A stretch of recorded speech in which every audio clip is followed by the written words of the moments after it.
Well, welcome to today's episode of Wesley Live. I am so excited to have Dr. AHyun Lee with us today. Dr. Lee, how are you doing? Oh, hello, Joel. Thank you for having me today.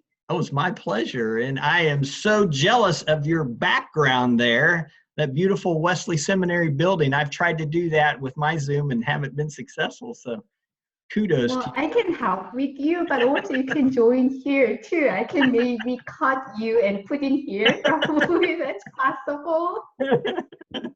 That would be great. That would be great. I love Yeah, that. Oh, I great. love that building. Well, I'm glad you like it. I do. I do. Well, thank you so much for joining us today. I know you are so busy. You're teaching 2 courses right now. And let folks that are watching know you are the assistant professor of pastoral care at Wesley Seminary. So you're extremely busy, and thank you for your time. But I thought it would be great to start off just to hear your story, maybe where you're from and how God led you to Wesley Seminary. We're so glad that you're at Wesley Seminary, and just wondered if you would share a little bit of your story for us. Well, it's a long story. Okay. I'm willing to make you tired, but because the limitation of this time, so I'm gonna make it shorten this for this time. Well, this is Dr. AHyun Lee. I knew when people hear my name first, I see they're resistant to remember my name, like, a little bit don't want to try. So they later want to say just Dr. Lee. I love my name, so usually like I explain this way. It's hard to pronounce, but maybe if you sound my name out, it isn't even that hard to pronounce. So you just need to remember, like aha moment. My name is like AHyun, so Is this easy? I like No? that. Yes, yes, very easy. Well, the reason is because my story have many aha moments which lead me who I am, how I want to be, what I want to do with people. So it helped me understanding about the meaning of myself, but at the same time the meaning of God in my life too. And it leads me how I can seek the healing and transformation for community too. So I got ordained in 2003. Okay. And I, as a pastor, had the privilege to listen to people's life story a lot, how God works into their life.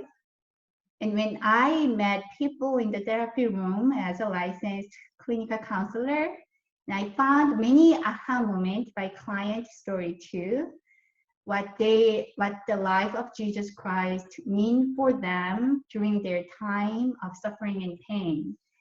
And also like those moments is helping me to think about the meaning of healing and what does it mean to live together.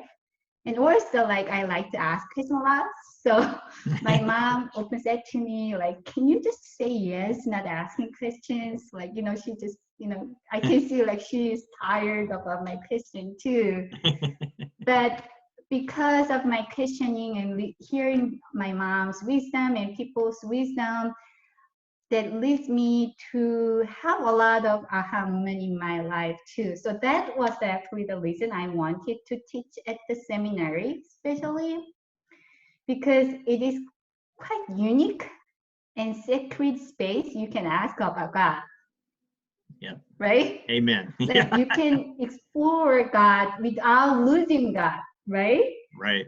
Right. When you can talk about people's story and ask questions why people thinking that way, why God does this to me. Like, it's very unique place you can relate your life to God, you're suffering with God too. So you can ask questions, but you also listen their life story with God too. So from my thought, seminary was kind of like my dreaming place, or like kind of sacred place. You can play with God, you can, sleep with people, you can weep with people, you can rejoice with people too. So for me, seminary was the place I can experience mutual transformation and healing.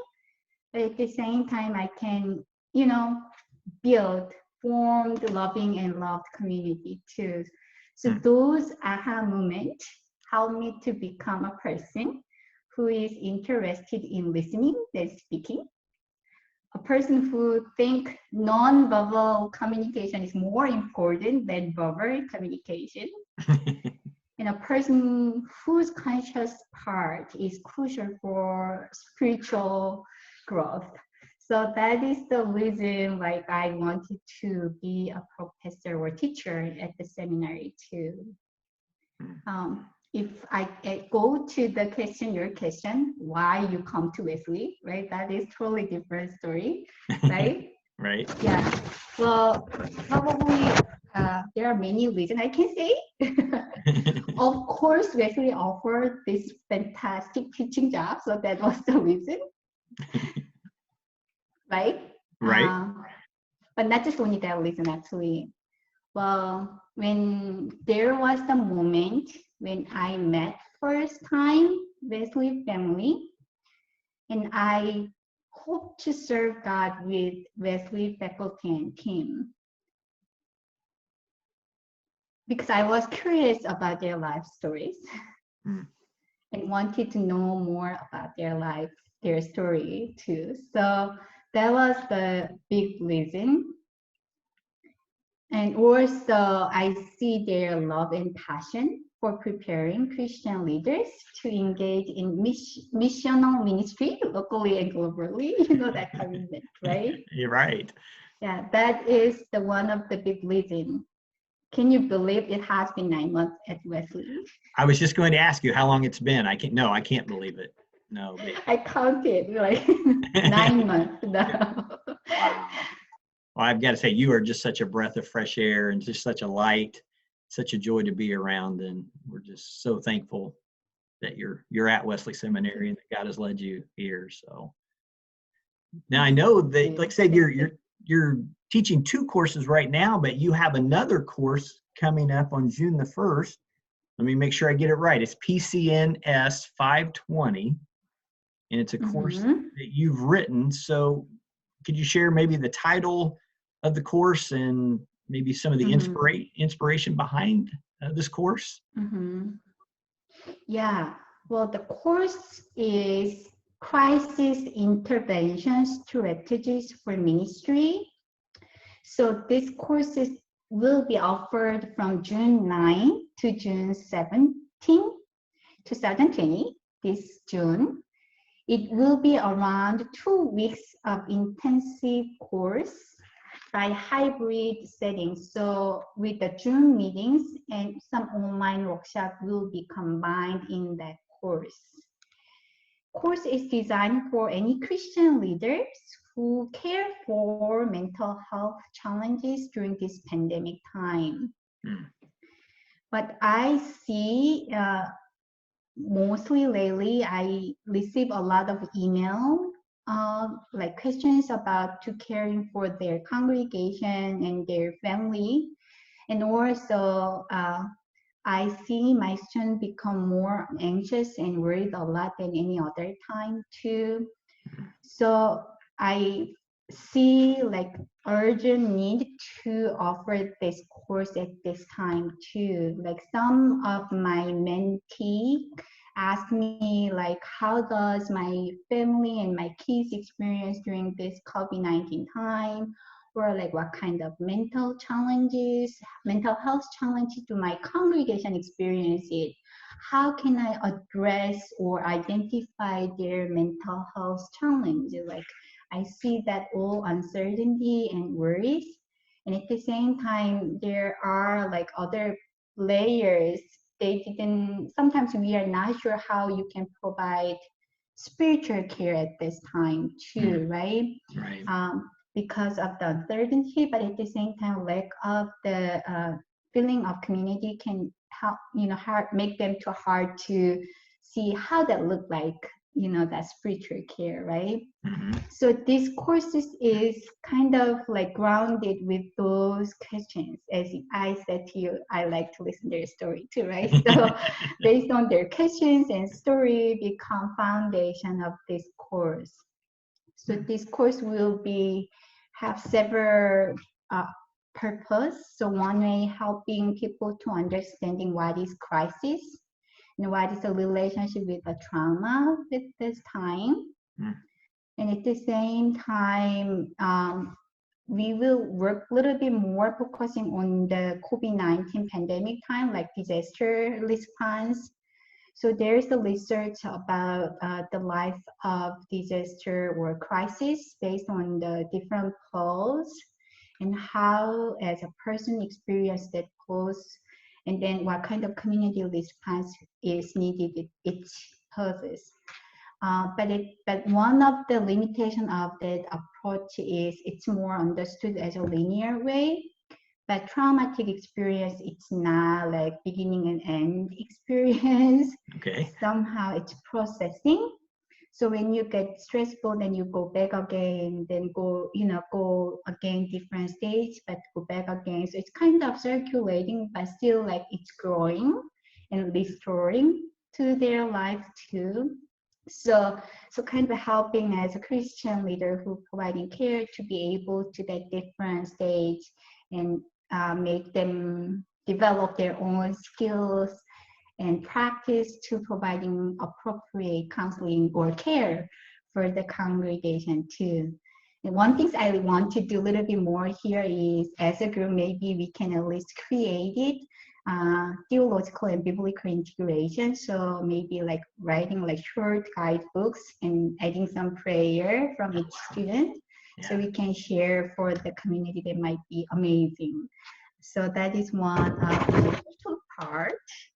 But simply, sorry to make you get bold, but simply I describe maybe this course is about how to listen to crisis and embody a pastoral care presence during this crisis time. That will be main key purpose for this course. Wow. That sounds incredible. So relevant. And you have me talked into it. I'm ready to sign up now. So ready to do it. That's awesome. So. I might do that. So the course starts June 1st and it runs for 2 weeks. Then June 9th June 9th. to Okay. June 17th. Okay. 9th So to, yeah. Okay. Mm-hmm. Great. And I know for any students that are watching, we do have room available, or any alumni even that are interested. Just email seminaryadvising@nwest.edu, or contact me or Dr. Lee or Dr. Joseph, and we can get you pointed in the right direction. But that starts June 9th through the 17th. So yeah, that's incredibly relevant. And I know, Dr. Lee, not to put you on the spot, but a few weeks ago, you shared a presentation with the seminary team that just came at a time, I know for me, where I was feeling overwhelmed and stressed, and it was just a time, 45 minutes to an hour, that you shared things and techniques with us, and you are so incredibly good at listening and communicating effectively. And I just wondered if you would be willing to share a part of that for our people that are watching today, that I know are feeling that stress and that anxiety. Would that be possible to do that? Sure. I would love to. Thank you. Well, it would be great if I can meet people person to person and I can see what is their like needs. I can respond what they need to talk. But if I just thinking, broadly, whoever taking this course, this crisis intervention strategy course, means they are online learner, right? Right. The online learner has their own unique challenge, especially for their mental health, because they are learning alone. So they have to discipline themselves. They have to make their own schedule or keep studying, right? It is kind of unique challenge. But at the same time, there are some research, many of online learners have struggled with isolation. The feeling of isolation and lack of the belongingness is part of research comes out.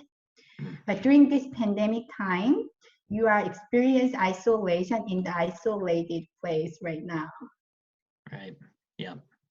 And also, like as being an online learner is like we are combining our learning with work, family, and ministry while dealing with the time and location constraint right now. It means. So it means we have many stressors than any other time. And stressor itself, it's not a problem. It's part of our life, right? Sometimes that help you to be more motivated. So it's very natural. But the question is, because of this crisis time, our stress is increased. And sometimes you experience the moment you quite not sure you can manage it or not. So that means, of course, mental health challenges are also increased.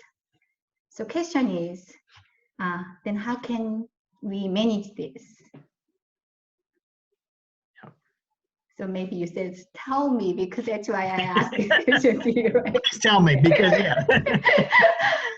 I'm really quick.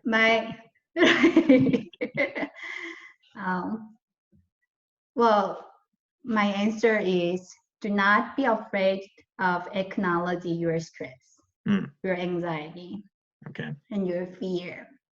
It's natural. It's part of how God created you. Your emotion is kind of sign to you what you need to do. When you feel lonely, it's sign you need to reach out to people. When you're anxious, it's time you need to stop and be present and listen your anxiety, why you are anxious, what part make you anxious.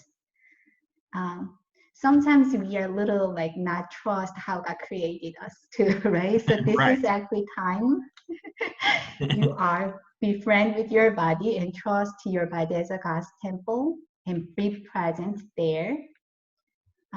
All the uncertainty may cause more hard to be present at this time. So intentionally be present, and especially at this time, please watch this video and be present with me.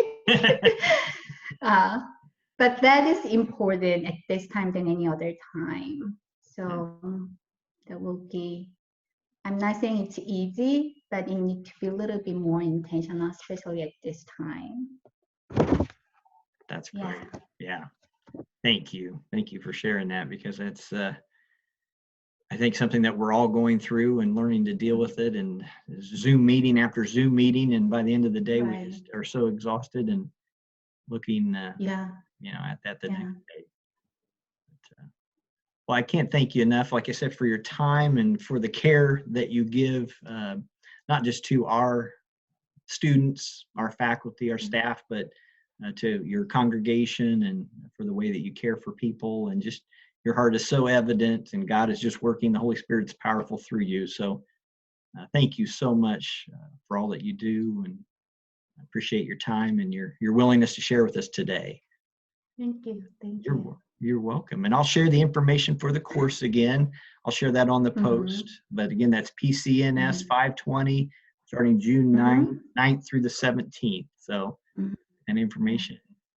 Well, blessings, health and safety, and thank you for your time, Dr. Lee. You're welcome. Bye-bye. Thank you. You're welcome. Thank you. Thanks for having me today and allowing me to share about my life and the course of Crisis Intervention Strategy course. That was fantastic. We'd love to have you on in the future, maybe when the course is over, or if we're still staying at home to share some more information. It would be great. Great. Thank you. You're welcome. And remember, for you guys watching, we are Wesley, and you belong here, just like Dr. Lee's background there. Have a great day. Thank you.